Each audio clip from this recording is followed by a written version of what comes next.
you talked about a few other advantages of having a franchise, starting with franchise, in that you've got the incorporated systems already in place. You've already got the branding.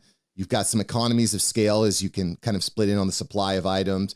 You had mentioned, I was listening to you on another show, and you had mentioned that one of the franchises, the big companies, had a deal with Home Depot. So Home Depot was just funneling leads to the business owner, the local franchise business owner. Can you tell me about that? Like, is that something that we can expect? Because finding leads, finding clients, that can be tough for a new business owner. But if you have the right franchise, is it true that they're just going to keep pouring through the doors? What's up with that? Yeah, it totally depends on the franchise system. Some are set up where they can have, where they've got the geography representation across the country, for instance, where they have been able to approach national accounts and build those relationships. Others, aren't there yet. I mean, some of our clients are buying into, opportunities where there's only a handful of franchisees. Well, they've got to wait till they have that critical mass to then land the national accounts and have the coverage.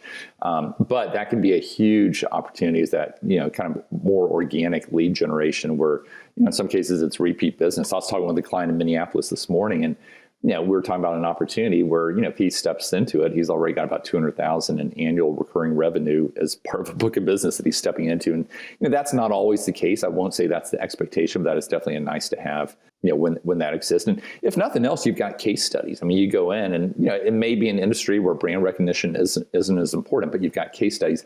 I think about an insulation company we work with. Well, insulation is very different than food, and food branding matters. And there are a lot of reasons why we don't do a lot in food, which I'm happy to get into. But insulation, that's a $53 billion a year industry, residential and commercial. I bet you couldn't name one brand in there. Most people couldn't, at least. And so you come in, you bring a white collar approach to a blue collar industry where you've got the marketing systems, you've got the call center on the back end, you've got the technology.